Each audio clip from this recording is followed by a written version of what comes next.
Hey crafters, welcome into Guys Craft 2.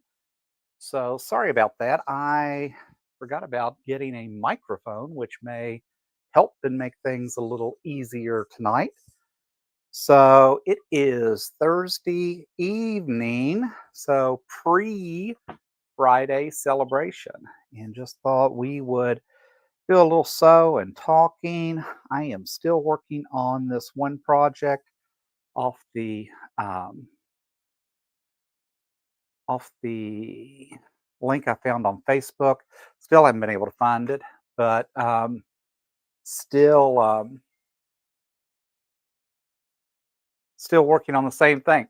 Hey Russ, thanks for tuning in. I wondered if you were at QuiltCon, if you would be able to jump on tonight or what things are going. And thank you. I'm sure it misses me. I can't wait. I have never been to one. So I think it would be something very exciting. And I can't imagine because I mean, I've been to a few things here in Phoenix, but nothing as large as that. Hey, Maureen, thanks for coming in. Russ says my feet hurt.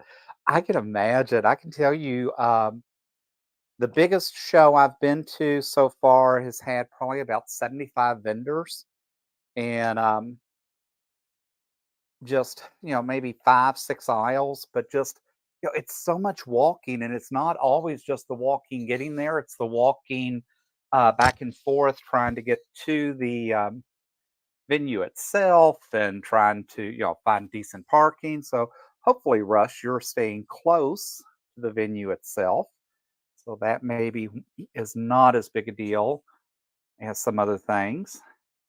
All right, and I'm trying to figure out where I put my fabric. See, Russ and everybody makes this look so easy.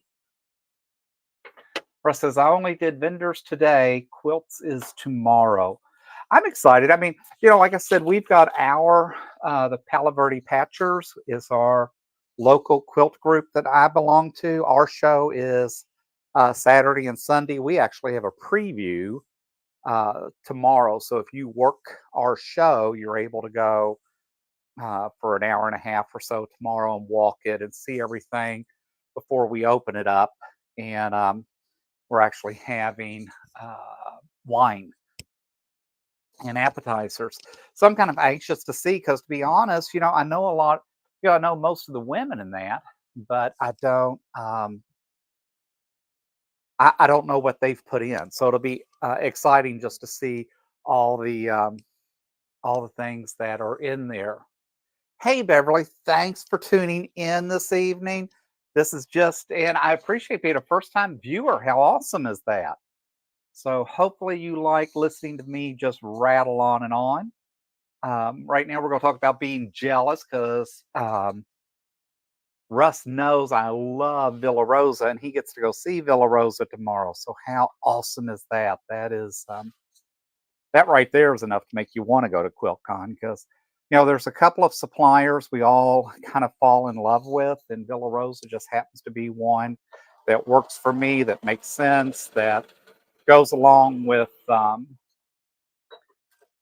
their patterns are just so easy. So it just makes makes sense to me. It makes for a beginner like me that's only been doing this for about 18 months, it's really easy to follow their patterns, their directions, and eventually I want to get into some of the really cool stuff that others are doing, like from Fort Worth Studio and all of those crazy things. But we'll get there in time. It just we all had to start somewhere, and that's really why we started the channel, was just the fact that this is new to us. We've done a lot of crafting, but we've never done sewing in that, and so this was just an opportunity to tell people, listen, if I can do this, if I can get this figured out, you can get it figured out, and just kind of laugh at some of the mistakes I make along the way. And at the end of the day, we end up with some pretty cool projects. One of the things that Curtis and I have always been consistent about is that we like handmade projects. So when it comes to Christmas and birthdays and those type of things, we like giving handmade stuff. And so as a result, it's tough to find stuff that way anymore. So when we travel, we go to different places. One of the things we look for is what is some handmade stuff that we can um, turn around and give as gifts and that. And one of the things that has really worked for us is, oh man, my train of thought just went somewhere else. Um, is going to craft shows, so going to the craft shows and that, like, we've got grandkids. We've got grandkids as old as 6 and as young as 3, and they like Legos and things like that. But at the same time, I made Halloween quilts for the grandkids. Was one of the first things I ever made, and sent them both lap quilts, which worked for their small beds because they had the crib beds. And my grandson had this old ratty, nasty, like bedspread that I had bought him off Amazon.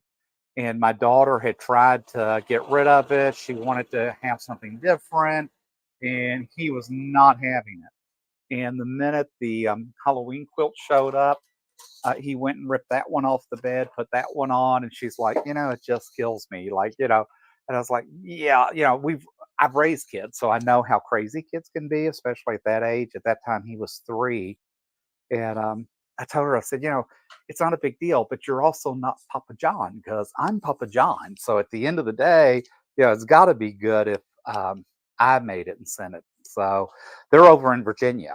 So we don't get to see them very often. We're really excited because we do get to see them for Easter. So we'll be flying out to Virginia on Good Friday. We'll be there for 3 days. So we'll see them all day, pretty much Saturday, again on Easter. And then we fly back out to Phoenix on Easter Monday. So the Monday after Easter. So only a couple of days, but it's always a good and fun time. My daughter plays a really good hostess. And so we always have fun. My niece comes down. My nephew, who lives up in Kentucky, always shows up. So it's kind of fun because I get to see some of the other family and that. I have a very small family. So, it's always fun when we can get any of us together. Russ says, I bought an awesome kit that I'm going to re-kit for family gifts this year. See, that's what it's just, to me, it's just all about that. It's, I did tell Curtis, starting soon, I would like to start doing some giveaways and that on our channel. Part of it is that we've just overbought probably some kits and that ourselves. So, we want to start doing some things for viewers and folks that have helped make this channel what it is. So that will hopefully start happening in the next few months. But it just takes time, right? So look, so I figured out, somebody asked me the other night, how many of these did I have to have? And I have to have 4. So that would make 10 was 40. Now I don't remember. I counted these up the other day. So anyway, so it's a lot of squares, but it's not so bad because it's all 1/4 inch seams, and we are doing it with charm packs and just 2.5 inch jelly rolls basically, but I made my own. So these I actually cut myself on with my AccuQuilt. So, sometimes it's just fun just to kind of sit back. Hey, if you all, down in the descriptions of all of the lives that we've been doing in that afterwards, I do post some of the different channels and folks that we watch. So Russ's channel is one. So if you haven't been watching Russ, you definitely want to see some of the stuff he's working on because he works on some really cool stuff. Donnell has started. We just started connecting a couple of weeks ago. I'm actually going to be a guest on her channel in March. And so that information's down in the description below. And just some of the folks that have really helped support us and kind of helped us get started. Kelly is one of those folks, and I need to add Kelly's link down below. And so I will get that done, Kelly. I'm actually meant to do that after the live the other day because I realized I didn't have your channel down there, but I will because Kelly is fun to listen to because she has a so I like to do a lot of crafting, right? So I like to make wreaths and I like to make floral arrangements and then we do quilting and tabletoppers and different things. She's quilts and cruises, right? So how cool is that? She's talking about all these fabulous places that she gets to go see in that. So I am going live with Donnell, and it's Donnell Sews, I believe. But the information will be down below. I can't remember. See, now that you put me on the spot, I can't remember the name of her channel. I think it is Donnell Sews. Um, but the information will be down below. So I'm anxious. She's building her channel just like the rest of us. So I'm anxious to spend an hour or so talking with her. Kelly says I could talk briefly before. We just finished dinner here ourselves. Tonight was very easy. So I grilled hamburgers tonight and put steak fries in the oven. And Curtis loves his mac and cheese. So he got mac and cheese tonight. So even though he's an old northern kiddo, yeah, Donnell Stitchery. Thank you, Beverly. So he loves his mac and cheese. He loves his pasta. He's got all that Italian in him. So, you can never go wrong feeding or making cheese and pasta for anyone, right? My daughter waits for me to go home every year for Easter because it's interesting. The other day at work, I actually bought, we have a really, really nice cafeteria on site. I bought for lunch meatloaf and mashed potatoes, and you either like meatloaf or you don't. There's like no in between. My son, his favorite meal, and if he ever comes around, is always, will you make meatloaf for me? And it's like, okay, so, it's just interesting what kids remember, right? My daughter, on the other hand, is so you're coming home from Easter. If you tell me what to get again, I'll make sure so you can make Paula Deen crock pot mac and cheese. And so that is her absolutely go to favorite dish. My son in law said he was very happy when I taught my daughter how to make it, but yet it's funny when I go home for Easter, she still wants dad to make it for her. So and that's cool. That's some of the things that we do when we raise our kids, and we hope we've made some type of memories and some positive memories, right? So I was very fortunate. I had two children, and they were both amazing. Gave us very little problems. So you just never know. Um, I've seen just the opposite with some of our friends, so it's kind of crazy. Kelly says several years ago I made meatloaf and mac and cheese to go with it. See, all these years later, that's still the combo, right? It's just, it's funny because one night um, we were fixing like fried fish for dinner, and Curtis goes, "Well, I don't know what goes with fried fish," and I said, "The only thing goes with fried fish is mac and cheese and coleslaw." And he goes, "Oh," I said, "Well, that's the way I was raised. Mom always, whenever we had salmon patties or whatever, it was always mac and cheese and coleslaw. So to me, you just can't have one without the other. That's kind of crazy." So sorry about that. But I do love to cook. I enjoy cooking as well. We're actually having some new neighbors over this week, and we are making crock pot chicken, Olive Garden creamy chicken, um, garlic chicken in the crock pot, along with a house salad in that. And Maureen says she's just never liked mac and cheese. See, I don't know. It just, it's funny, just different things, right? So I was just raised on mac and cheese. My kids were raised on mac and cheese. I used to think it was a Southern thing until I met Curtis, and he likes mac and cheese. So I was like, okay, so he's from Pennsylvania. So we do find there are some differences at times. So that northern personality comes out occasionally, and it conflicts with my southern gentleness. But it is what it is. But I do enjoy cooking. That's something else I like to do, especially on the days that I'm able to work from home. Fortunately, I only have to go to the office usually 2 days a week. And sometimes those are a long 2 days because here in the area that I live, this is prime season. So it is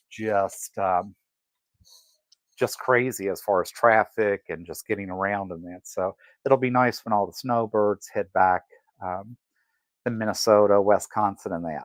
And see, Russ has the right idea. Being from South Carolina, which by the way, I lived in South Carolina for 5 years. Love South Carolina. Uh, in the South, mac and cheese is a vegetable, and he is very much right. It was interesting when we moved to South Carolina. I remembered very quickly to say I don't want sweet tea. I want unsweet tea, which apparently is almost a sin, right, in some of those southern states. But growing up in Kentucky, it was funny. Mom just never put sugar in our tea. So I was just not used to drinking um, sugar in the tea. And I remember we went to this one restaurant and she said, I said, I want iced tea. And she goes, well, do you mean tea syrup or uh, plain? And I was like, oh no, plain, because I have no idea what tea syrup is. And apparently, tea syrup is when you put so much sugar in it that it almost makes a syrup. And that's what they drank. And I was like, oh my gosh, you might as well just take me over to the cardiac center if I'm going to drink all that sugar. I mean, between diabetes or hearts, I mean, it's like, no, there's no way that could possibly be healthy. All right, Kelly, got to go. See you all around. Thanks for dropping in tonight. Enjoy dinner. So it's kind of crazy. So today I set and actually got all my prep work done because I realized that if I'm going to try to learn to talk and sew, because Russ in some of them just make it look so easy, that I needed to make sure I had something simple that I could do, but yet I feel like I need to be productive because I have so many projects that I just want to get done, and it takes so long to get these projects done. It's like I had no idea when I first started. People are like, "Well, how many quilts do you make?" Like, well, you could easily make one a week, if not more, right? No idea how long some of these things take. And then it's interesting because even now, because I'm doing some of the simpler quilts, I've got friends that like literally work on one or two quilts for the entire year. But now they're doing art quilts and that. And I like what they do, turns out so beautiful at the end in that. And probably eventually could do the same thing. It's going to take a long time for my skills to get to that level. But it's like, I, I want to see more completion than that. So for me to do an art quilt like that, I think would become very frustrating for me quickly. And I think at the end of the day, I would end up probably taking a couple of years to do it because it's something that I could work on maybe one day a week or one day every couple of weeks and then going back to. But it's not something I could just keep focused on because my mind just doesn't work that way. I I'm more of a free spirit, and that's what it's funny because I show some of the ladies different quilts I'm working on, and they were like, "Well, what pattern is that?" And I'm like, "Well, this was the original pattern, and this is how it started off, but then I didn't know how to do this piece of it or that part of it, so I just kind of made it up on the fly as I go along." So I help a lot of these really nice people that put all these quilt patterns together. I help them with modifications and um, additional ideas because again, like I said, we've only done this for a while, and so it is still just trying to learn that quarter-inch seam, learn my machine. I've got to push a 4 on this machine every time I start to make sure that it's doing the quarter-inch, which I'm sure at some point, if I took the patience to open the owner's manual, I could probably maybe pre-program that so it would just default that way. But again, I still, at the end of the day, am a man, and we just don't read manuals, so that's kind of crazy. Maureen says, I truthfully like the block type quilt rather than the picture types. See, and I think that's part of it for me. I love seeing some of those beautiful quilts, and like a lot of them are doing those lions and these different animals, and they're beautiful quilts, and you don't even think at first that they're actually a quilt, but I don't know, I guess I'm still old fashioned enough that I like the traditional, and I don't think I want to get away from that. So I think that's part of it too. Russ said, look at the 3 yard quilt books by Fabric Cafe. They're probably great. So in chat quilts because they're easy and they look impressive. And so what's interesting, and Russ, you're right. That's actually was the first quilts I did were the Fabric Cafe's 3 yard quilts. So the 2 lap quilts that I bought are made for Halloween for the grandkids. Those were from Fabric Cafe out of one of their books. So I do like some of their quilts and some of their designs, and it is amazing to look at them and realize that there's some real simplicity there, and I think that's why I like Villa Rosa, because it kind of reminds me of that simple design, but yet their directions are so concise. It makes doesn't make my head hurt. Vera says, I live in Texas, so I know about the Southern foods. I get bored with quilts that take a long time. See, you got my personality, Vera. It's not, I guess I want that sense of accomplishment. And I want to get to, I guess, the skill level to know that I could do a quilt that's that complicated, that's kind of that impressive. But at the end of the day, I would probably only do one just to prove to myself that I finally have kind of like reached that skill set.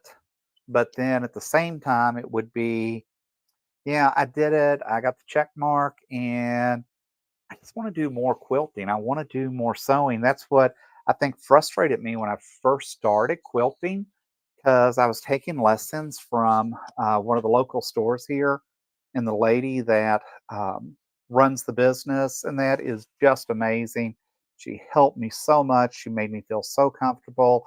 I was scared to death. I was going to sew my finger. I was determined I did not want to sew my finger because I really don't like pain.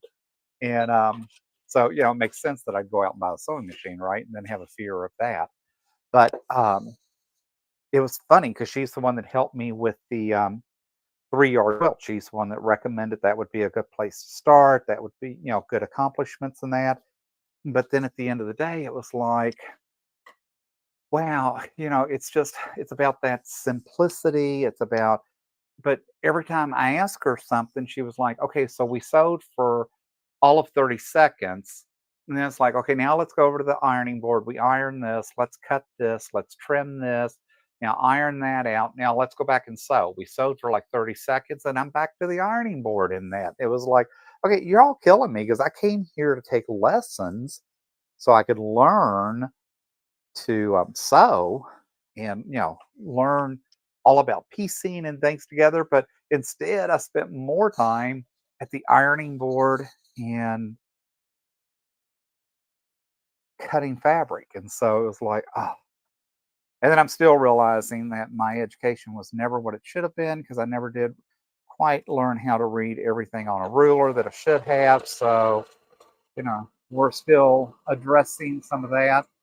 Something as simple as a couple of weeks ago, I finished one quilt and I knew the seams just looked wrong, but I went with it anyways because every time I measured it, the seams were just dead on.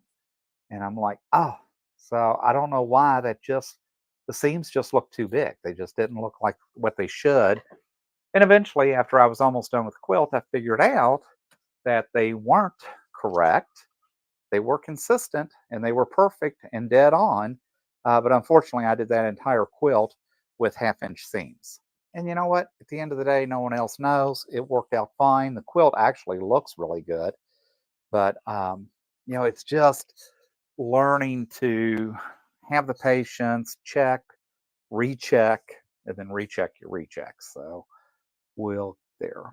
But I really like the way this quilt's turning out. This has been a very simple pattern, and it gives me a chance to actually sew, talk, and not not spend so much time at the machine cutting in that. So even though I did cut all the 2-inch strips, which just seem, even with the AccuQuilt cutter, it just seems like they take forever.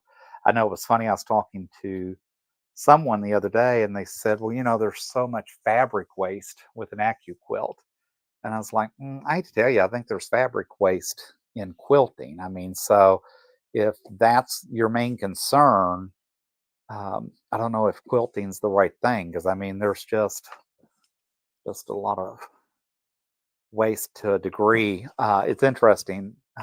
One of my neighbors likes to do scrap quilts.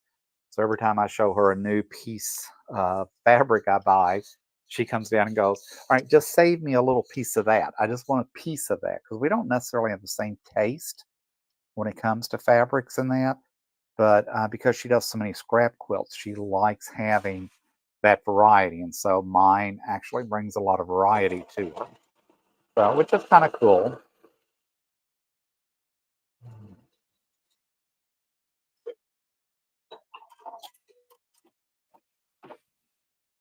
And I think I have finally, after a few months, figured out what my um, craft room is going to look like. I think we are almost organized the way it's going to be for a while, which is kind of crazy because, I had no idea how much room, how much space you need for quilting because we have I used the utility room. We love this house because it had a huge table with cabinetry and all that, so we knew for wreath making, for the floral designs and all that, that would be just an awesome space. Well, it turns out it is an awesome space, but it's also an awesome space because I can lay out fabric and cut it so well in that there. So that's been really cool. And but then to iron, typically I like using my Rowenta, is a big steam iron, but I have to keep that in the guest bedroom. But I did finally buy an Lizzo small one because I had another small one, but it's the one that got called back because it was catching fire and burning up. So I'd actually bought that from Amazon. They told me just throw it in the garbage, and they gave me my money back. And so I ended up buying this one. I'm really happy with this. I can see why people probably buy the bigger one. Sometimes I wish I maybe had tried that instead of jumping to the Rowenta. But I think these squares are turning out pretty cool. They're different. Um, as Curtis will tell you, this is absolutely not his taste, but sometimes it's just about doing something different, right? So this will probably end up being a gift for someone along the way. And as such, we just have to do things that we think other folks are going to like. So curious, what's weekend plans? We know Russ is getting to enjoy QuiltCon. I have the Palo Verde Patchers Quilt Show this weekend. We have the appetizer and open house tomorrow night. And then the show itself is basically all day Friday, or sorry, Saturday, and all day again Sunday. So I'll be up there a couple of hours each day volunteering from 11 to 1. And then so that'll be a big part of our weekend. Curtis is going out with friends for lunch that I was supposed to go to, but he's going on without me because they're going to talk about my surprise birthday party that he's planning for me in December, and that's because he's a good guy and he needs the entire 10 months to get it prepped and planned out the way it should be. So he's doing that this weekend.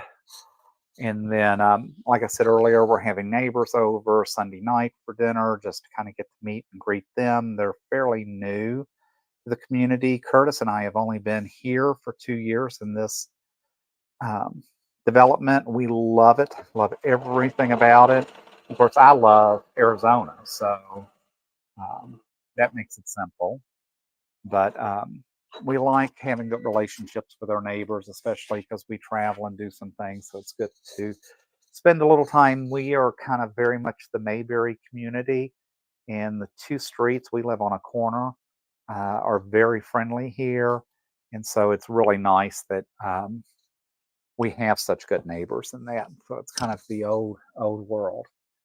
And let's see. Maureen says she's like me. She says I'm just old. I'm not only old fashioned, I'm just old. I don't know that I think we're just aging very well, Maureen, is what I would say. Um, Russ says it looks similar to the 3 yard quits. Maureen says she has the Aleo iron too.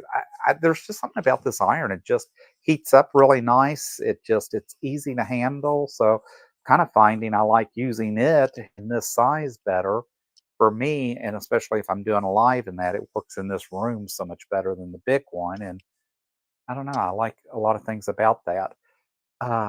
Maureen says she has the pink one, so I had to get the purple one because if you've watched much of me, I am a total purple person. So Donnie Osmond and I both love purple. Um, Purple is probably my go-to color. And then Russ says, if it's really a surprise party, how do you know about it? Because that was one of the things I told Curtis last year was I had a big birthday coming up in 2024, and I expected a big celebration for my birthday. So I have been helping him, excuse me, helping him understand what all should be involved in my birthday party to make sure that he gets it planned just the way it should. Because, it's interesting. We do a lot of entertaining, but we always do it together. So the fact that he's kind of trying to plan this by himself is really different for us because it's just not who we are. We do all of that together. We each bring a different strength to the table when it comes to party planning and that. So because of that, I think it's going to be interesting. Plus, I'm somewhat of a control freak, and so I have to have my say, right? I mean, I'm sure he'll find some things to surprise me at the party, but until then, I have an opportunity to somewhat influence his decisions. Beverly says her favorite color is purple too. Maureen says she's going to reach 80. That is amazing. How exciting. See, and it's funny because a lot of our friends and a lot of the ladies that I cook with are like in their 80s and that. And it just gives me such hope, that maybe I can make that because I can tell you a lot of the ladies that I know down around here, I would never have guessed that they were in their 80s. I mean, I remember my grandmother back in the day looked like a grandmother, acted like a grandmother. These women here, they don't. I mean, they're sewing. It's such a different, active world now, and it's great that we have YouTube and we're able to share and we're able to talk. But that we all have different interests and we're able to share those interests. We're able to get out there and do things, and um, so, Maureen, I think that is awesome. I think that is very exciting. So, um, we will have to remember in 4 months to have a big shout out for your birthday. So, it is, I think just the fact that we have survived and seen so much, it's just um, crazy what goes on in the world nowadays. And you talk to these kids and it's like they don't understand like what life was without a cell phone, or the fact that we had corded phones. I remember my mother had the not only did she have a corded phone, but she had the avocado green telephone. And but we were one of the rich families because our telephone had like a 15-foot cord on it, so you didn't have to stand next to the phone or right there in the kitchen to use it. You could walk around the kitchen and the dining room because we had a big huge cord on our telephone. And I haven't had a landline. Um, I couldn't tell you the last time I had a landline. So just kind of crazy. And I can't. I will say that I do miss the downtime. I We are such a connected society, and I do sometimes wish um, I was a little less connected at times. I think it's really hard sometimes to relax in that. I know a few years ago I went on a cruise, and I'm cheap, so there's no way I was paying for Wi-Fi and that on the cruise. And I know one time at one of the ports, I think it was Jamaica, we were able to get off and go to Starbucks and check email and stuff like that. And it was funny because when I got back to work, the company goes, next year you go on your cruise, just turn in a receipt because we'll pay for the Wi-Fi and that. And I'm like, the whole point was to try to get away from work. And I think people are so used to being connected that we've just lost that ability just to kind of unwind and just enjoy life. Maureen says, and to think I've been retired for 4 years. Oh my goodness, Maureen.